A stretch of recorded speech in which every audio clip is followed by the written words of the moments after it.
Welcome to Defeat Your Cravings, hosted by Dr. Glenn Livingston, PhD. Glenn has held his doctorate in psychology for more than 30 years and is also a former multi-million-dollar consultant to the big food industry and uses his experience to help you defeat your cravings. This show will help you to focus on dramatically reducing cravings and leave the diet mentality behind, so you can more easily and effortlessly achieve your health, fitness, and body composition goals.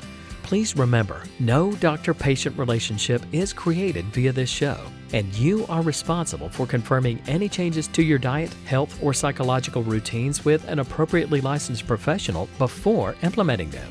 Now, before we get started, if you haven't yet downloaded the free smartphone app to access dozens of these recordings all in one place, as well as to avail yourself of a confidential community for support, motivation, and assistance, please visit the podcast link on defeatyourcravings.com as soon as possible. And now, here's your host, Dr. Glenn Livingston. Dr. Glenn Livingston, and I'm here with one of my favorite people, Liv, and actually worked for me as a social media manager for a little while. Just had an adventure with her own food in the last year. Is that a good way to describe it, Liv? Yeah, for sure. Definitely been a process and adventure. Just tell me, like, bluntly, honestly, where you are and how I can help. I'll support you to do whatever you want to do. Awesome. So this year has been a process of learning. And so what I want to tell you is the few things that I've absolutely learned that are really important that I don't think are talked about enough.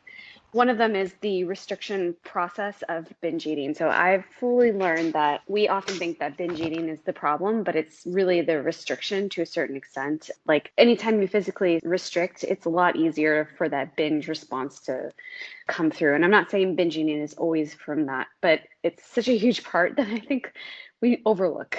It's a huge part. So I've really honed in on that and tried to get rid of restriction fully, which means I tried to get rid of food rules because I honestly believed to a certain extent that they can cause restriction. I suppose it's really how you think about it. I've come to realize that the biological response to starvation is binging. So I've had this story in my mind about whether intentional weight loss is actually a good thing, or is it more just if we focus on our habits, then we become healthier and weight loss can happen. Not that I need to lose weight, but I'm just thinking of it in the whole picture. Okay. And then number two, I've learned about food morality. Like it's really just a better way to think about, instead of food being good or bad, just like food supporting your goals. So I guess all this to say, I love intuitive eating because it creates like an amplified presence so we can become more aware of our thoughts and choices. But the problem is I'm not a really big fan of diet culture. At the same time, I've struggled a little bit with intuitive eating because I'm not sure. I think there are certain foods I might still have rules around that are causing that, or is there like something else going on? Are you holding anything back to avoid hurting my feelings? No, the only thing I will say is I don't really subscribe to the pig concept. So this is where I kind of have some thoughts that I'm not sure. You're the man who's kind of invented this through the process of working with people and yourself. And it's worked a lot for so many people. But the concept of the pig to me can almost seem like that recovery is never possible because if we have this pig or organ or whatever, there's always something that's attached to us.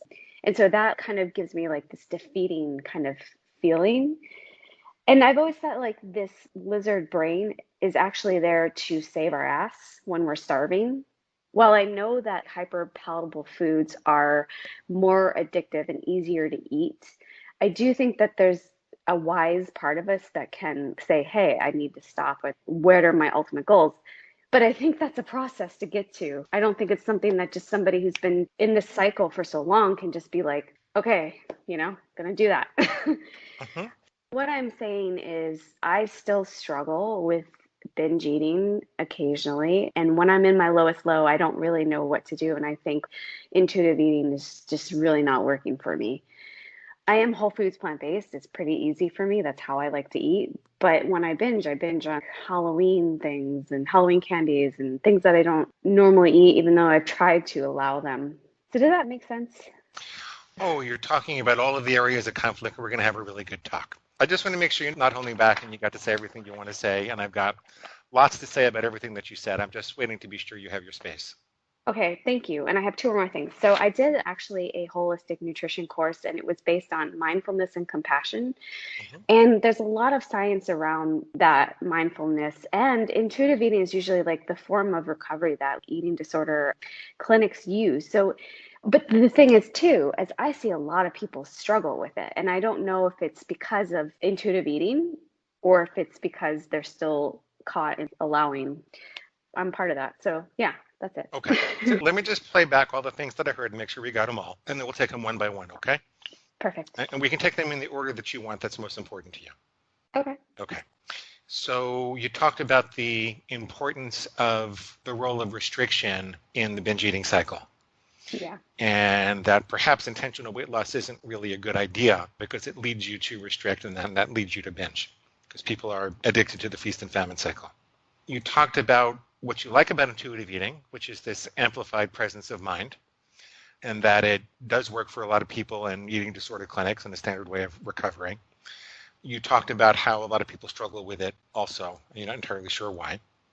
You talked about having some trouble with the lizard brain concept or the pig concept because it makes you feel like you'll never be totally free. And you want to be totally free and just be able to eat quote unquote normally.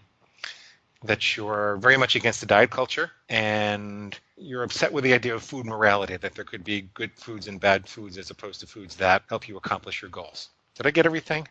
I'm not like upset with diet culture. I think it's anybody's right to lose weight. It's your body. You can do whatever you need to do. And I don't think losing weight is necessarily a bad thing. I just think it can be insidious if it's not thought through properly. Yeah. People need to learn to love themselves before they've arrived, and the diet culture can take over. I hate to say something is so bad, but I would love to hear your thoughts because that's why we're talking. Which areas are most troublesome to you? Why don't I start there? I suppose it's the intuitive eating, like why are people still struggling? Why do I struggle at times? And then probably the lizard brain and then diet culture-ish. And then we can Okay. even go into restriction because that I see is like the biggest thing for most people. And I didn't even see that for a long time because I thought, well, this is the amount of calories I probably need. And turns out it was way more. You know? Okay, so intuitive eating first, then restriction, and then food morality. Is that what you said? Yeah, sure. And then the lizard brain. Okay. Mindfulness while you're eating is a good thing. Mindfulness in general is a good thing. Mindfulness takes you out of the lizard brain. It allows you to put yourself in a state where you're comfortable resting and digesting, and you've got a presence in the current moment that allows you to absorb the taste and nutrition of the food that you're eating, to thoroughly enjoy it, and to feel satisfied with less. There are a tremendous number of benefits to mindfulness. There is a psychologist that my ex-wife interviewed a long time ago, Brian Wasink, and he wrote a book called Mindless Eating. And he was really talking about setting up your environment for more mindfulness and supporting this kind of thing. And I thoroughly and completely support you and everybody else to eat mindfully. I think it's really, really important.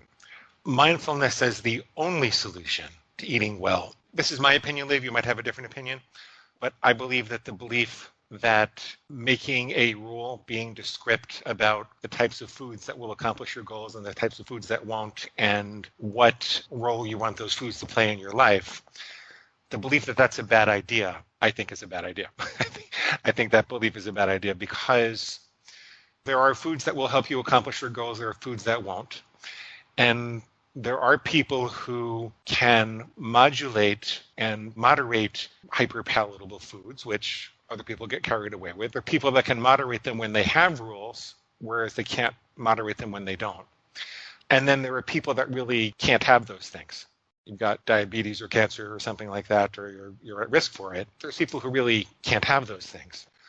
I think that there's so much junk in the food system now, and there's so much science that proves it. Like, you can't arguably say that these foods are good for you. Even in moderation, you can't arguably say that. You could say that I'm choosing to self-destruct a little bit in the name of short-term gratification and fun because life can't be so miserable and you can't only optimize your health, because if you only optimize your health and all you're going to have is your health, and you're not going to have fun and connection and that kind of stuff. And I'm okay with that. People want to make a conscious choice to do something that's a little self-destructive because they want the short-term gratification and they're making it with clarity of mind and well thought out decision. I'm totally good with that. I think that rules are very helpful to draw the lines, to make it so you require less energy and willpower to make good decisions, and to help people to just know that they've become the kind of person that does this or doesn't do that, which they do all across their life anyway. I have a question. Do you think that when you create the rule, though, there is that level of restriction from feeling like, okay, so I have this rule, and then if I cross the line, then I might as well just go full hog? And so sometimes I felt that in myself where I have like a limit. I have this number or this limit. And if I go over it, it's like, what the hell? Just go. Just do it. Binge. And so I'm wondering if it's the rule itself or is it something else underlying that creates that thought? Well, some people usually think that's some history of having been controlled against their best interest or being given rules that really didn't make sense. Some people, when they set up a rule, they want to rebel against it immediately. To say that means that we shouldn't aim at a particular target, I think is a mistake. I think that you can be careful with the rules that you create. I think that you could understand the desire to just go totally off the target when you miss enough times in a row because your frustration tolerance isn't there and you're really tempted to go eat all the other stuff. I think we can understand that as a destructive thought. That doesn't mean that you immediately have the ability not to. That's a muscle that you develop. Just like when you're learning to hit the bullseye as an archer, even the most Olympic archers, they don't hit the bullseye all the time. And it's a muscle to be able to do that. It's a muscle to be able to say, okay, well, I didn't hit the bullseye, but at least I was on the target. How do I make the adjustments and how do I aim better next time? As opposed to giving up in frustration and firing off the target. But to say that we shouldn't have a target in the first place, I think that's a mistake. I think that there are people that have had so much frustration and just so much failure with those types of rules. An approach that uses no rules does work for some people. I think the downside is you wind up taking less healthy things into your body. See, I think that morality gets caught up in food because people feel ashamed that they overdid it or that they gained weight. It kind of interacts with part of their personality that feels ashamed. But I work really hard to help people relinquish the shame. From my perspective, I think that shame is largely pig-generated activity. So I don't think there's anything to be horribly ashamed of if you miss the target. Even if you miss it 5 times in a row, I don't think to be horribly ashamed of. I don't think overeating is a crime. I don't think there are any prisons for people who have too many donuts. I do think that it's possible to use rules to over-restrict. I do think that over-restricting is a big part of binge eating. I even think that mental over-restricting is a big part of binge eating. But I don't think the presence of any rules equates to over-restriction on each of those. What I believe is that rules are a tool like a kitchen knife, and you could use it for good or for evil, right? What I hope to help people do is to be very descriptive about their targets so they know what they're aiming for and they know when they've missed it and they know how to make adjustments. I don't want them to aim for an over-restrictive target. A lot of the work that I do in the beginning with people, you'll see now if you look at the new format of the program, so we start people with one simple rule because we're used to the pig setting the bar way too high and creating an over-restrictive plan that's impossible to follow for all the reasons that you said. It's about being very clear and descriptive about what you're aiming for. And you do have to be careful not to aim for something that's impossible to sustain, too high a bar. Okay. Also, I think it might be how you think about it as well, in the sense of if you're coming into it with that almost diet mentality, where the diet is always like, you must do this, and get away with as little as possible to eat. I don't know how you feel about the whole diet mentality, but what I'm just saying is like when you walk into it with more of a sense of, I'm doing this for my health, I'm doing this for myself, as opposed to I need to get to the smallest body possible and like much I have better. all the rules. Much better. Yeah. We're much more focused on helping people to stop binging than to achieve a particular body size or, it's not even clear that the body sizes that everybody's trying to achieve are healthy, right? So much more focused on having a sane relationship with food, a target that you can hit reliably, and keeping track of non-scale victories. teaching yourself what it feels like to have healthy food in your body and how your digestion improves and how your skin and your energy and your presence of mind and your ability to relate to the people that you love most, how that all improves. Yeah, yeah. I know. I was reading your book earlier about your mom, just about how you really loved the relationship that you cultivated in the last 5 to 6 years in your book. I don't know. I'm sorry, that just popped up. That's okay. And I don't think I'd have been able to do that if I was still binging. Right. That's really sweet. I actually helped mom to stop binging in the last Yeah, couple of weeks of her life. Yeah. that's amazing because that's just such like a confidence boost for her, especially, when she probably really needed it at that point. If you look up on YouTube, Mama Wants You to Eat Healthy, you'll see a 5-minute video with her where she was so proud that she Oh, didn't binge on Halloween. oh, so cute. I actually love that. I really do. I just feel like I didn't really understand that well. The one thing I want to ask you too, and I know we don't have a lot of time, but the role of shame, what is the purpose? So you said the pig is doing that, creating that shame, but what is the purpose of the lizard brain actually like doing that?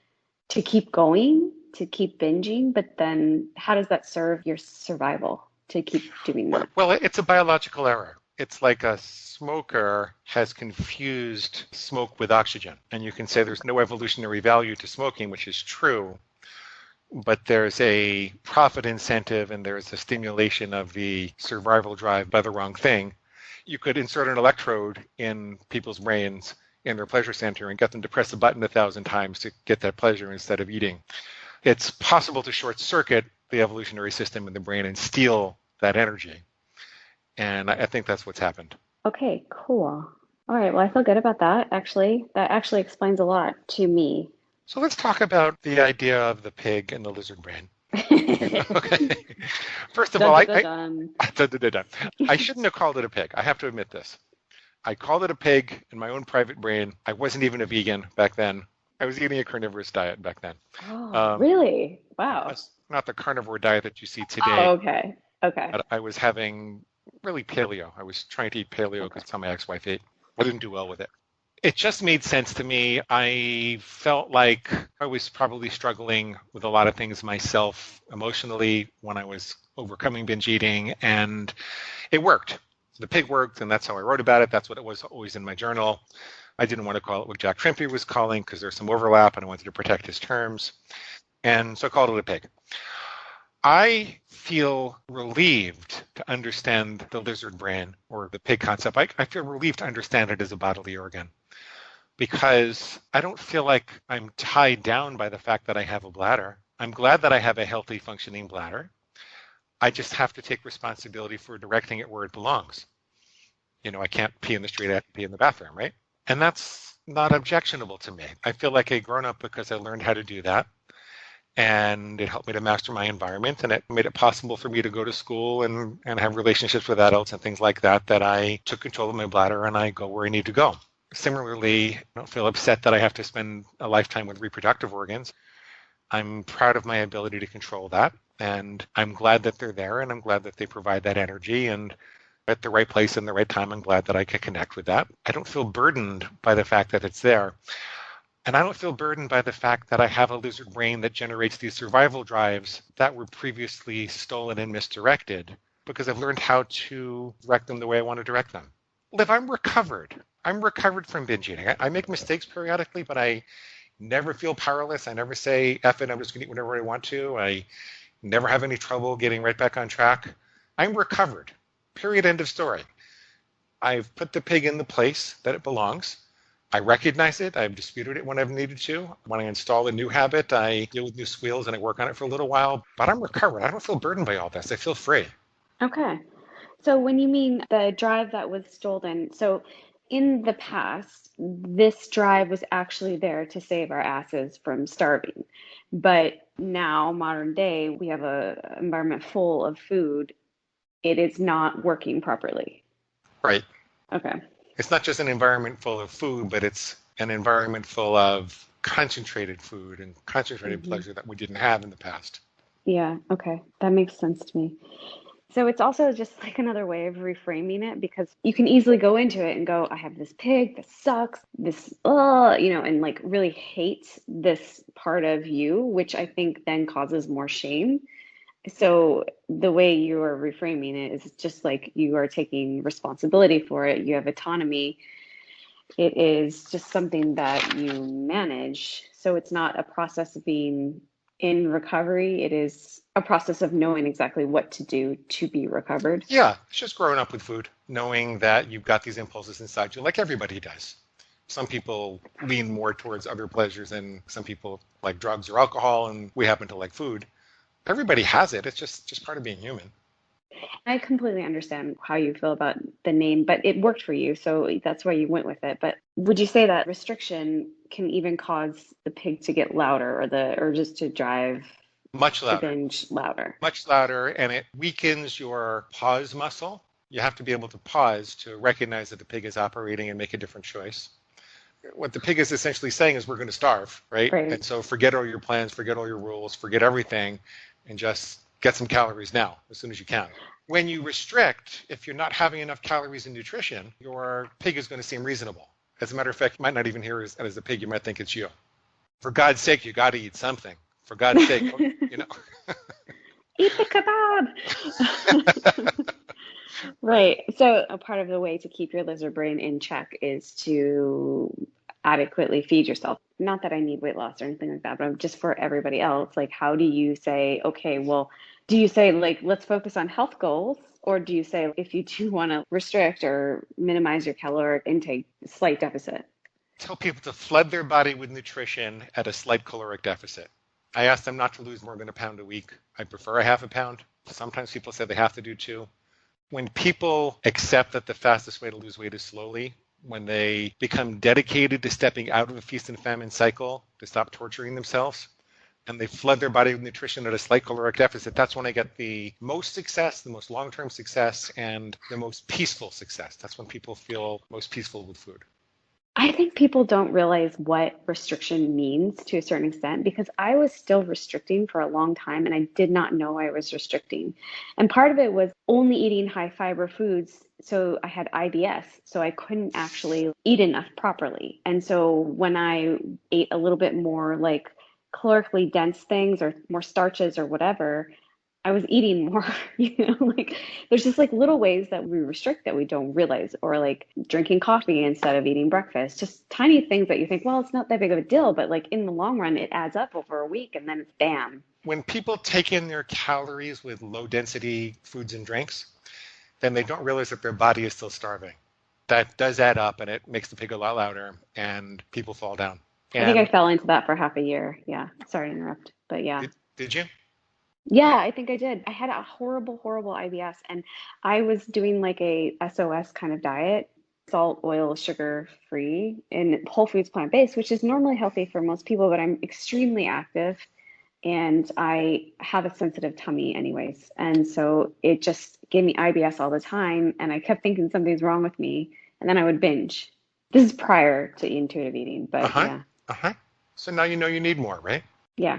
Where do you net out with all this? What do you want to do?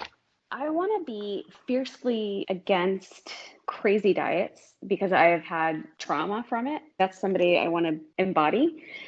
At the same time, I agree with you about the guidelines and the rules in the way that you're talking about it and coming from that more like compassionate health perspective.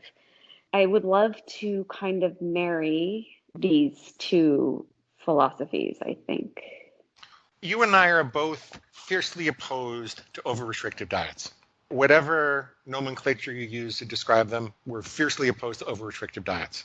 You and I could high five on that, right? For sure.